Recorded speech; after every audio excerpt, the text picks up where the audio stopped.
Welcome to Beyond the Steps. We are so happy to have you join us today. It is Friday, and we have a guest that we have not had in over a year, and I have been missing. I have been fiending for some Aysha Upchurch on Beyond the Steps, and I'm so happy to have her. Oh, I have been missing you too. Thank you for having me back. Thank you so much for coming. We are super excited to talk about taking a two-step. You see how we did that? A two-step back from the trends and grounding history and hip hop dance classes. This is an important topic. We are here in Black History Month, and we all know that our hip hop culture is grounded in Black history. Our history is American history. Hip hop history is Black history, Black and Latinx history. Let's go ahead and expand it because we are brothers and sisters here in this space, and we are so happy to address this topic today.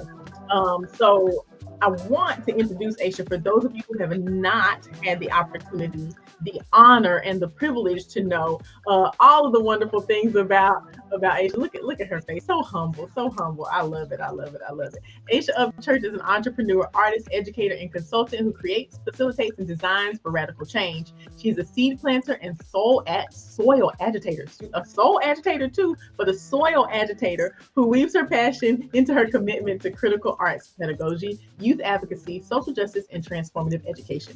Radical change means shaking up the old, expanding the boundaries of what's possible, and centering the joy in the process. Y'all, I'm gonna say that again, the joy in the process. Pause for the cause. Whether on stage or in the classroom or boardroom, Aisha is quite literally on the move to show what it means to be dope, dismantling oppression, pushing education. It is great to have you back, Aisha. Thank you so much, Melissa. Great to be back. And thank you for that warm introduction on it. Well, today it's cold, but we're going to get it hot in here. I do want to say if you are joining us today, please like, share, and subscribe. Spread the message. We've been doing this work for 3 years now and just are so proud of everybody that we have reached with the knowledge and information that we have talking about topics from psychology to nutrition to sex abuse prevention to racism to integrative dance and, of course, dance medicine and science. I'm Melissa McDaniel Grisham from Turning Point Dance Creations, and I'm usually joined by my amazing host, Bree Zabrowski from Apollo Performance, but Homegirl had a year that was epic and she deserves a vacation today. So she is on vacay and she will be back with us soon. I want to start, Aisha, by you telling us about the word dope and how you use it as an acronym. Well, don't mind if I do.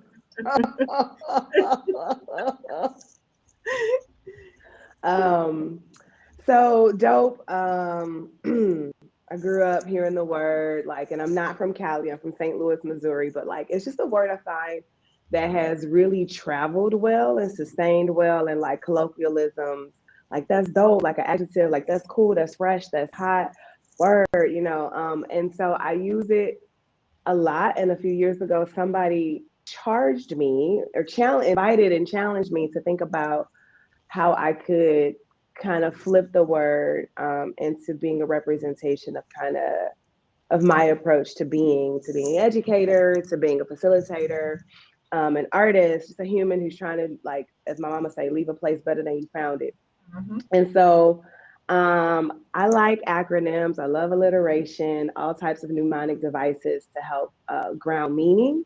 And so the letters spell out dope for me, and it's probably flipped and probably not accurate. You probably can't see it, but I shout out to the red, black, and green Black History Month.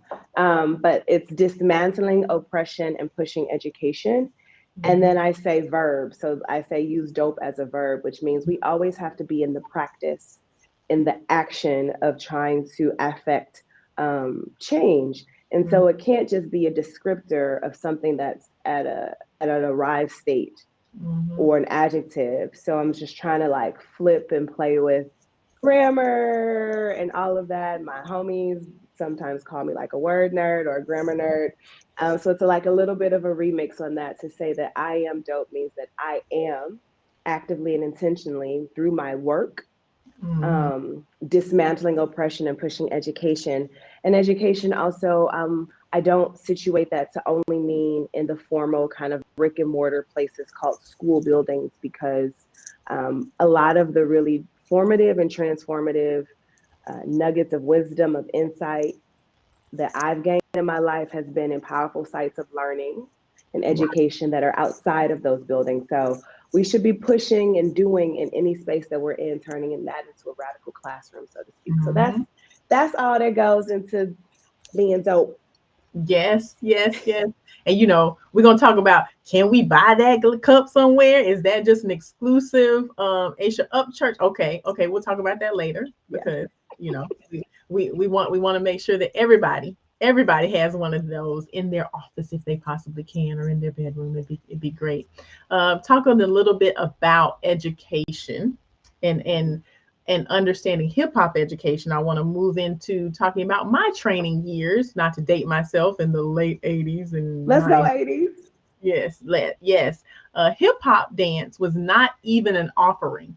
I mean, that was not on the schedule in Nope. my dance studio, at least in the Mine South. I either. don't know what was happening on West Coast and North, and in your Midwest. You looks like you're shaking like, nah, I wasn't in the Midwest either. No.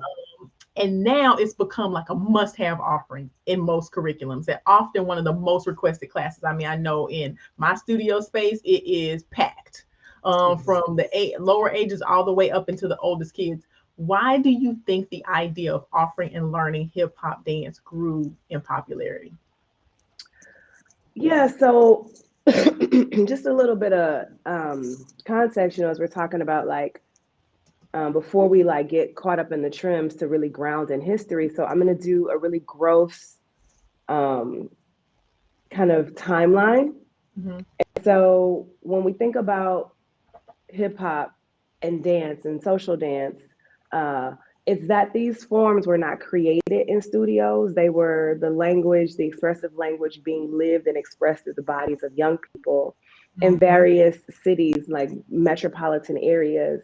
So beyond the like typical Genesis story of New York, you've got other sites across the country where young folks are taking those historical moves that they've learned from auntie, grandma, and them, things that they're seeing on movies, and remixing and creating social dances. And that's been staple to African diasporic movements and from the jump. And so when hip hop hits the scene, and I'm talking about the commercial scene, and Mm-hmm. predominantly like thinking about music, and then music videos in, hello, shout out the 80s, Yes. we start getting a visual backdrop of this movement that is really catchy.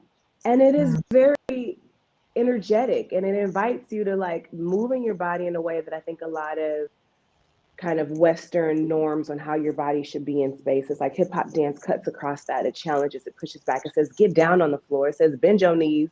It says, Mm-hmm. lean in. And that comes from the posture of the very people in the communities where that is the way that you live your life, in a grounded, leaning in type of place. And so it's appealing, even if you don't think you want to do that.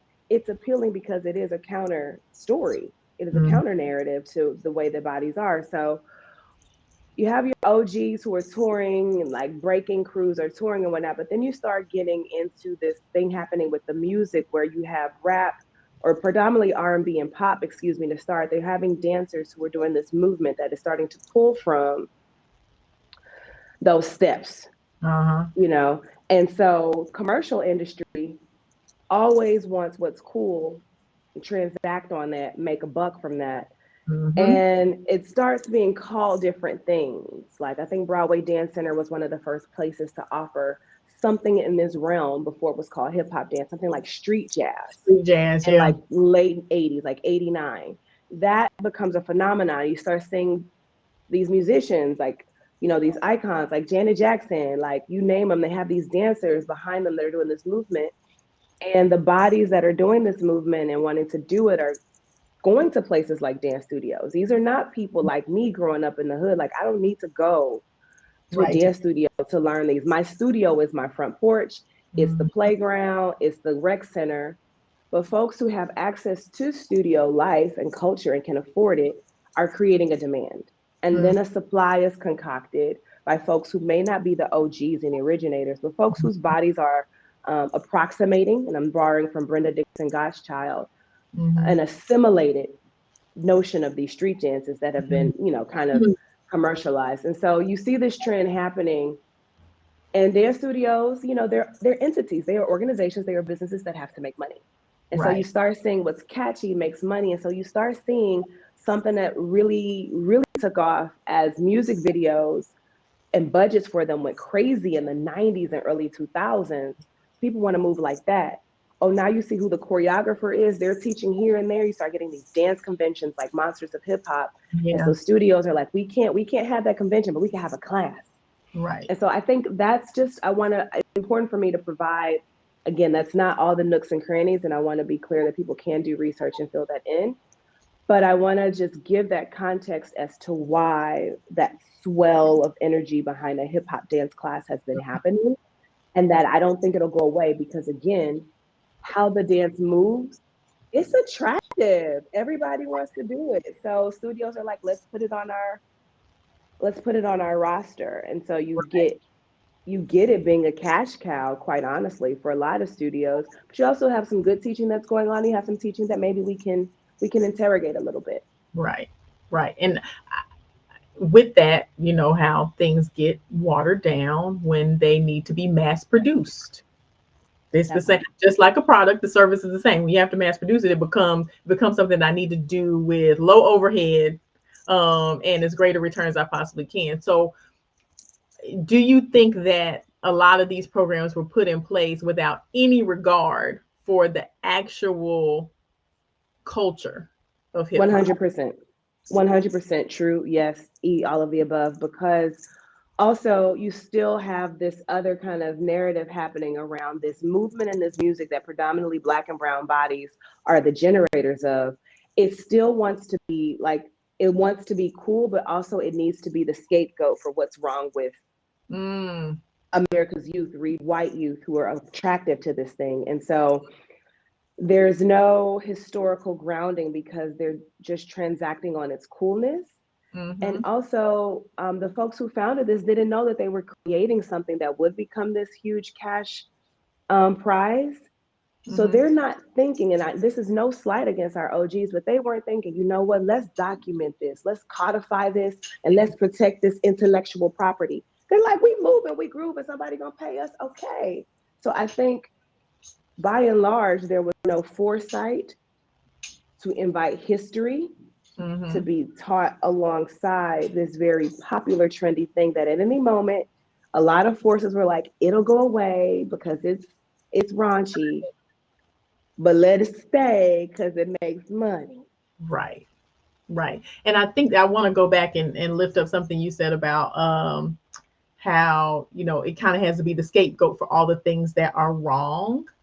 And I think that idea has perpetuated the issue or the challenge of not actually going back and saying, okay, there is actual history, there was an actual foundation here, there were pioneers, like you said, there were OGs who did this, and we need to go back and pick that up and pull it in, because if we do begin to talk about the royalty that created this, then we actually have to say, well, you know what, it wasn't bad. Right. Right. We can't give it the value, because if we give it the value, we actually have to give it the value to the people who created it. Yeah. We know that that's a systemic problem, to give value to Black and brown people in this country Yeah. for their history in dance, finance, in Yeah. every life. Giving value to Black and brown people has always been a problem. So I think that idea perpetuates the challenges that we have with putting or encouraging people to incorporate history into the programs across the country. Okay, we own it, y'all. We're getting there. Getting Yeah. there. And I mean, just like, again, also every every dance form has a history. Mm-hmm. And so it also, I think, opens up the door for us to ask, like, how can every dance form take a two step, a tendu, a shuffle, a whatever back and go, am I representing what informed this form? Mm, Or am I just trying to get people's bodies to bend into these shapes? mm-hmm. Because, I mean, listen, ballet started somewhere. And in some ways, ballet may be considered having an ethnic root and form. And so we also, I think we want to be careful not to flatten the dynamic history of any form. And we have to learn and be prepared to tell the nuances, Mm-hmm. the good, the bad, the in between, to what Right. got us here. And in my experience of giving people some nuggets and developmentally digestible nuggets, right? There's the language I can use with 5-year-olds, and there's language I can use with 55-year-olds. But in my experience, nobody's had less of a good time, been less attracted to wanting to study it when they are learning alongside historical grounding. Right. Right. I mean, I think it makes it a more rich experience when you're learning alongside historical grounding. I think that makes a big difference. For those of you who are just joining us, this is Beyond the Steps, and we are talking to Aysha Upchurch about taking a two-step back from the trends and grounding our hip hop programs in historical context. So, if you are watching, please like, share this episode. We want everybody to hear it. Put your questions and comments in the chat. We would love to see those.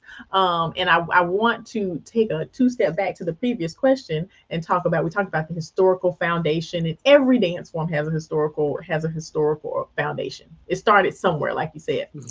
And I will go ahead and say that there are people in this industry, a good number of people in this industry, who would not dare teach something without crediting Balanchine, or would not dare teach a technique. Oh my God, Martha Graham. This came from Martha Graham. This is Graham technique. This is, wouldn't dare do it. And are so quick to not do it Mm-hmm. when they teach hip hop. How Mm-hmm. do we make that parallel for people like, hey, you being mad disrespectful when you are so big on this but not big on that? How do we get people to see that? Or is it even possible to get people to see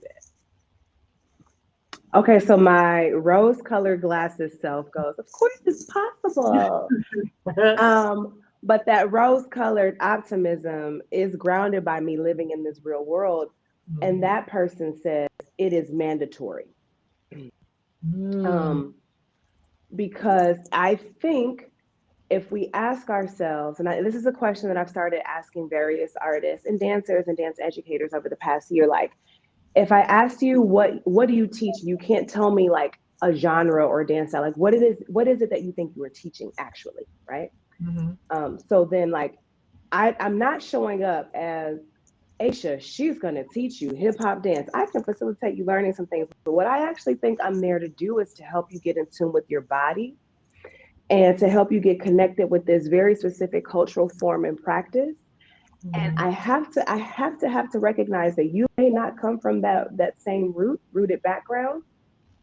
And if you do, it's still quite possible and probable that you're not aware of what informs that form and is gonna give you an invitation to put it on your body, right? Mhm. So I was born almost completely turned in with Mhm. extremely bow legs, just a little bit of a freak show to the point where they wanted to break my legs and reset them and be like, take two. Right. Yeah, yes. You know what I mean? Uh-huh. So my mom took me to the Shriners Hospital and they were like, maybe we can wait this out. Right. And so I just have all these baby photos of like Aisha's legs, like they had to document my progress of how am I naturally Mhm. growing out of it. And in the most bizarre way, Divine, I believe that me taking dance and sports, but dance helped me. I don't want to say correct because I don't think the way that I was born was wrong, but I think it helped me find a healthier way because being that turned in is actually painful. But all that to say, I'm excited about my turnout, right? Mhm. I think it would have benefited me to have learned ballet, which is one of the first forms I studied actually in a formal way. I think it would have better informed me to learn and understand what and why and how turnout developed so that I wasn't cursing my body for not being able to be Right. perfect. Like you just presented a shape but I don't know like how. If I'd have known like that, that's how they stood at court, I Mm-hmm. might have been able to put on what would it be like for Aisha to stand at court instead Mm-hmm. of me trying to get my chocolate, muscular, turned in body to look like the white, light, skinny Mm-hmm. ones that are on the wall and in the movies, and that feels so inaccessible. The history for me would have provided me an on ramp through imagination Mm-hmm. to embody how the form developed. Okay. So with hip hop, like, as I have had students ask me this, like, but if I don't come from where crump developed, is it right for me to learn it? I go, I'm showing you the history of it so you can appreciate why the technique and the form is the way it is. Right. Maybe that's going to offer you an on ramp to go, where can I find that need to release that is so guttural, that is so in the pelvis, right? I'm not asking you to act like you grew up in Watts because you Right. didn't. I'm Right. saying, understanding this history, what might you allow your imagination to unlock for you to embody the form that is informed by cultural practice? Right. So that's, I can't be more concise about that because I think it was a beautiful entry point for you to say how some people are balancing this and Martha Graham this. Well, the flip of that is that they stole from bodies of color. Martha Mm-hmm. Graham didn't invent half the stuff that she cited for, but it's convenient to give a white washed, pun intended, history, Mm-hmm. because then you don't have to get into the complexities of robbing cultural practice from brown bodies. Right. Right. Exactly. And the comfort is what we challenge here on this show, and we need to challenge as a country or as a world. But we need to challenge globally, but specifically talking about the United States, we have to challenge that comfort zone. And I Yeah. think that is what has in dance has led us to where we are now, having to do shows like this, not just necessarily about racism and hip hop, but just all dance, medicine, and science, the comfort zone of how we teach kids and how we're Yeah. damaging their bodies. The mindset shift that we need to have in the industry, where we're teaching kids to starve themselves, and good eating is no eating, and those types of things, which are perpetuated, and they're perpetuated Mm-hmm. because it's comfortable. That's what my teacher taught me, so that's what, so I'm on and so doing. forth. And the Mm-hmm. same thing here with these hip hop programs. I mean, now I guess we're going on 20 years ish of having hip hop as in some form or fashion as a Mm-hmm. major offering. And like you said, it was developed in a situation where, okay, oh, I got to make this money. All right, hey, you teach hip hop, or even worse, hey, you're black, come here. You're gonna teach this hip hop class, but I'm a tap dancer. It's okay. We're going on that, and that's been the comfortable way that we have formed our hip hop programs moving forward. But we have to get out of this space of comfort. Yeah, and just really quickly to tie into that, um, there's a way to listen to the discomfort without creating a really sexy invitation to a shame and guilt paralysis. Mm-hmm. My first few years teaching, I knew I was a good mover. I know I'm an energetic teacher, but I didn't know the history either. Mm-hmm. Now you got a choice. Sit in that mire and go, well, I feel bad, so I'm gonna just keep going, or this feels too daunting, so I'm just not gonna do anything different. Or I can go, I can choose to course correct without displacing joy, Mm-hmm. without making students feel uncomfortable to learn a more developed story, right? Mm-hmm. And so I just want to make sure folks are hearing that this ain't about shaming and finger point. And though, and I'm gonna tell you, with soapboxes and other spaces, I'm here to do that in a transformative way, again, in a dope way. I don't do it just to like, you was wrong and you was wrong. That's not transformative, right? Right. That's just you wrong. And so if folks are willing to listen to the discomfort to get feedback, it then might be able to become instructive with what can you do with where you are to do Mm-hmm. something a little different than honors. And I want to invite the word honor, right? I want Yes. to honor the form. I want to honor the culture. I want to honor the OGs. So I Mm-hmm. can talk to you about Martha Graham and I can talk to you about Pearl Primus. Mm-hmm. Mm. Not making these things exclusionary, but I'm going to put them in conversation with each other so that students can get an understanding of how complexly and nuancedly dance and culture are always developing and informing each other. Mm-hmm. Yeah. Absolutely. If you're just joining us, we're talking to Aysha Upchurch about how to take a two-step back from current trends and ground your hip hop dance program in history. This has been an amazing conversation. If you did not get to catch the beginning of it, these episodes are on YouTube and on Facebook at Apollo Performance and at TP Dance Creations. So make sure that you go back and watch the entire episode. It has been fire, y'all. I want to get into the meat of what we're talking about. How do we do this? What are there? I'm sure there's dance educators out there who are like, okay, this is nice, but I have no idea what the first steps are. So we can you give us, maybe two or three of the first steps to take toward grounding your hip hop program in factual history? Yeah. Step one, ask yourself and sit and wait for the real answer, not the cute performative one. Mm-hmm. Ask yourself, am I willing and ready to do this? Mm-hmm. Mm. You cannot take my toolbox and run with it. Baby, I've been teaching for 22 years. I've been developing this over time. Mm-hmm. And like I said, I had to ask myself, I came to a point where I had to be honest and go, am I willing and ready to make some changes in my teaching to better reflect the history and the pedagogy of hip hop culture in my hip hop classes in dance studios? Mm-hmm. Mm-hmm. So, one, ask yourself if you're willing and you're ready. If Mm-hmm. you're not willing and ready, keep asking yourself just that one question until you are. Don't go on to anything else I'm going to say. Mm. Okay. Right. Step two, I would like to allow me to reintroduce myself. I would like to reintroduce for folks this wonderful little tool called World Wide Web. Yes. Never heard of it? You ain't got to even try to find where your local library is and sift through the Dewey Decimal System card catalog. Do they even still do that? I guess they do. You have to. I That's don't even, I was just, I don't even know. I don't even know if they still have call numbers on books. I'm not sure. But I'm not being trite when I'm saying this, but this is one of the ways where we meet the world where it is to give us a branch to get that information to affect what we do in the future, right? mm-hmm. You can look up, there's more sources now. There are folks who have written things, there are documentaries on the Rooted. I'm thinking of Rooted, a book Monsell Durden has written. There's so many others. Like I'm like looking.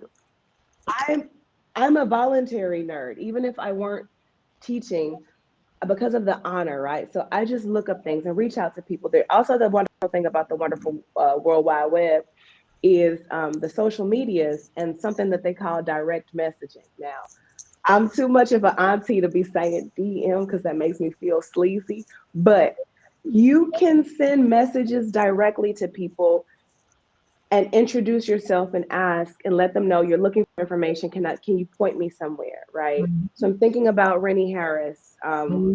who I just had the pleasure of like chatting with over last weekend and thanked him. I reached out to him via email in the early 2000s. I was like, I think I want to change the way I teach this hip hop class at my dance studio. You're the OG. What resources can you help me? And it was helpful. Mm-hmm. Now, some people might answer you very quickly, others may take time, but you can utilize some agency when you decide, yes, I'm willing and I'm ready. I am able to go online, look up people, and just try to reach out Mm-hmm. or get a book, get a video, right? And the third step I would say that folks can do is because you're willing and ready, and you said I will go to step two and I will just start flexing some muscles to research what is out there and make contact with people because people really do hold a lot of this history still. Number three is give yourself some grace to not think you have to invent a whole new wheel. Right. You are going to feel maybe a little bit overwhelmed and overcome by information, and you're going to go through that guilt cycle. Honey, let that ride its course. It's actually a shorter ride than doing the third thing, which is to identify one or two small things you can change. One of them, invite a guest in who knows more than you. Deposition yourself, decentralize yourself as the de facto all knowing person, because that becomes a really hard thing for students to unlearn. And they will repeat if they become dance teachers. They'll be scared that they don't know what they don't know and scared to bring people in. So ask other people in.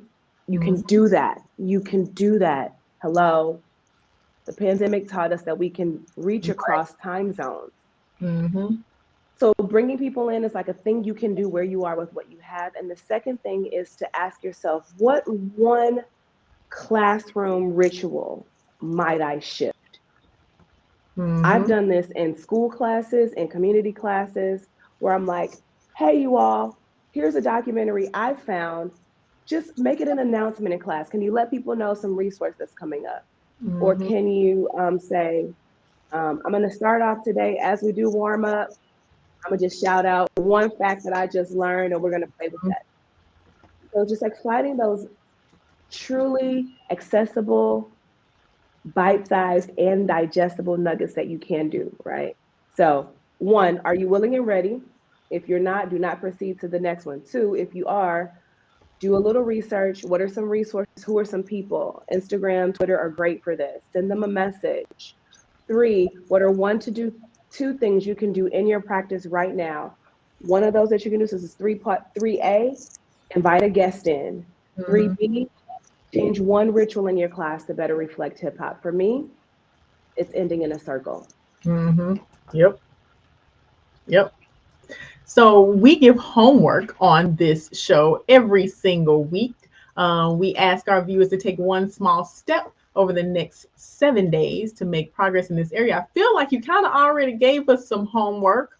So can we say that maybe the first one is sit down and decide, are you willing Yes. and ready to do that? Is that our homework? Can we touch and agree? Can we get churchy and touch and agree? Yes. Yes, we Amen. can touch and agree that our homework from Aysha Upchurch for the next 7 days is sit down and ask yourself, and remember, she said, wait for the answer. The Am real I one. and the real answer, right? Am I willing and ready to do this work? Because it actually is work. To be able to do this, it's rewarding work and necessary work and required work, but it is work. Yeah. Yes. Thank you, thank you, thank you so much, Aysha, for that homework. We also have homework. Please take the Steps Initiative course. It is free. It's been out there. It has free modules on all of the topics that we talk about: racism, sex abuse and prevention, gender equity, dance medicine and science, nutrition, psychology. It is totally free, and you know we like free. So please, please, please take advantage of that. We want to let you know, Aysha, how can people get in touch with you? So I want to shout out my parents Mm-hmm. because my name is the only one that occurs on the planet together. So AyshaUpchurch.com, Aysha Upchurch. If you put those two names in together, it's probably going to drive you to me. On socials, I am at Aysha Dances. At Aysha Dances. And do you do consults and things with studios? I know you do workshops and conventions as well. Yeah, I totally do. Like I'm willing and able to do this work because I feel like it helps honor those who've helped me develop my teaching. And so I'd love to help people think about and identify those one to two things that they can do that are sustainable. So please hit me up. Wonderful. It has been absolutely amazing to have you here again. We cannot wait to have you again because guess what, y'all? This is a series. Asia is going to be back 2 more times, one in March and one in April. And we, please, please, please stay tuned. We're going to announce those dates and those topics very soon. And also remember, we are turning this into a podcast. Beyond the Set is going to become a podcast, so you can not only watch, but you can listen to what we are talking about on a weekly basis. So be on the lookout for the Beyond the Steps podcast that will be available at all the places where you get your podcast from. If you did not get to watch this full episode recordings are available on YouTube and Facebook at Apollo Performance and at TP Dance Creations. Until next time, and until my lovely co-host Bree gets back, we hope you continue your journey beyond the steps. We will see you next week.